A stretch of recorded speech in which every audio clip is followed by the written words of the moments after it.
Assalamualaikum warahmatullahi wabarakatuh. My name is NUR FAYZAH RAMDANI HARTOMI, and this video for my mid test of speaking. For the first, how I define speaking ability, and speaking explanation, speaking for explanation and argumentation. Speaking refers to the act of using one's voice to communicate with others. It involves the use of the vocal and various parts of the mouth, including the lips, tongue, and throat, to produce sounds and words that convey meaning. Speaking context many different forms, from casual conversation with friends and family to formal speech and presentation in front of large audience. It can also occur in a variety of settings, such as in person, over the phone, through digital platforms.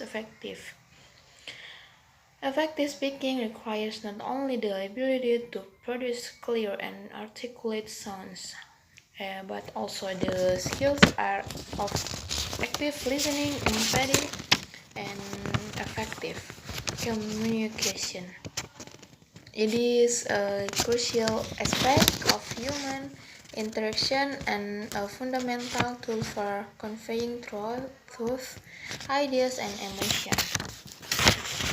Speaking ability is an essential skill for effective communication in many personal and professional contexts.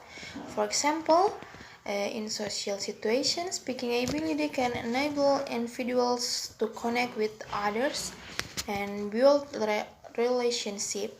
Speaking ability refers to an individual's capacity to use language and verbal communication effectively to convey their ideas, thoughts, and feelings to others. It encompasses several skills, including pronunciation, vocabulary, grammar, and fluency, that are required to communicate successfully with others. Speaking for explanation and argumentation is effective communication skills such as clarity, coherence, and persuasion. However, while speaking for explanation is focused on providing information, speaking for argumentation is focused on persuasion and convincing the listener to get a certain point of view. And the second, there are three types of speaking in social life. The first, interactional speaking atau percakapan sehari-hari. Interactional speaking refers to the act of using language to communicate on a regular basis in everyday situation. This includes conversations with family, friends, and coworkers, as well as interaction with people in public places like streets or on the street. Stores or on the street. Interactional speaking involves using to appropriate words and grammar to convey ideas and express thoughts and feeling, and can take place in variety of settings, such as at home, at work, or in social situation.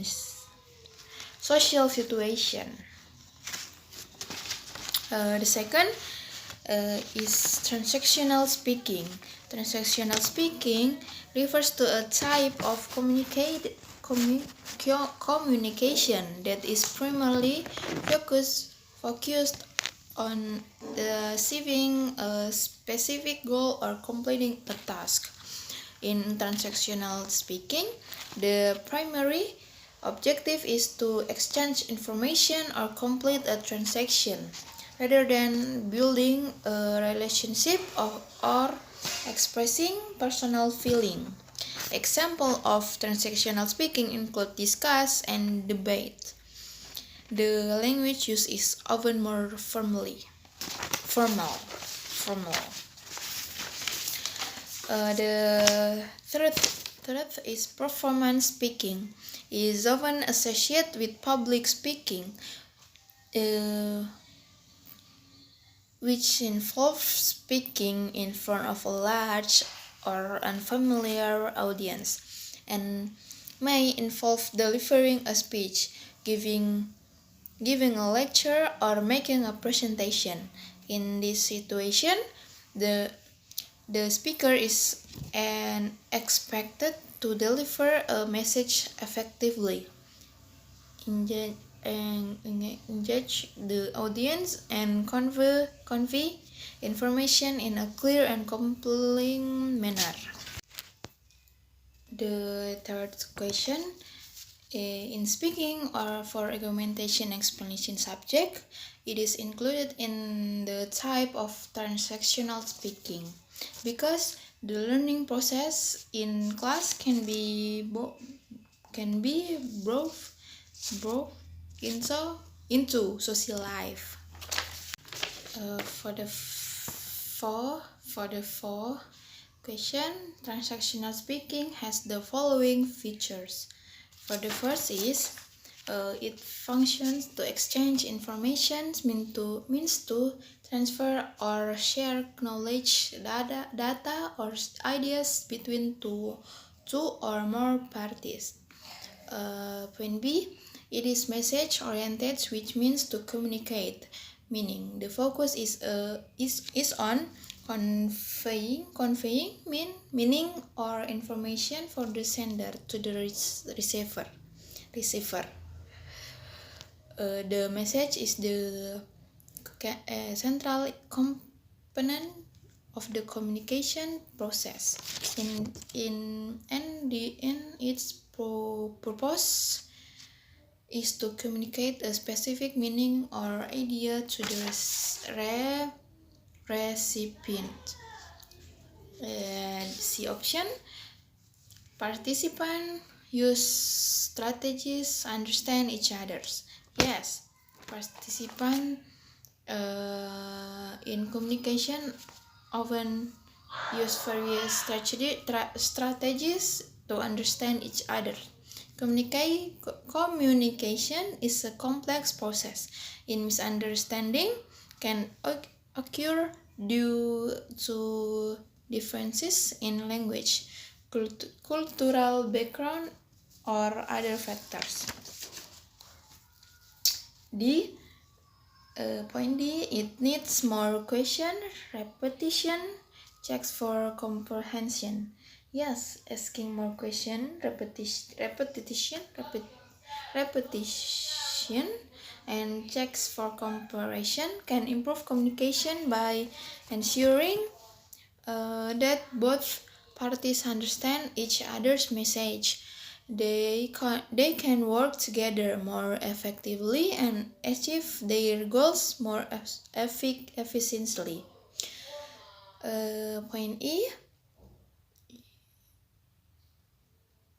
ideas negotiation normally occurs.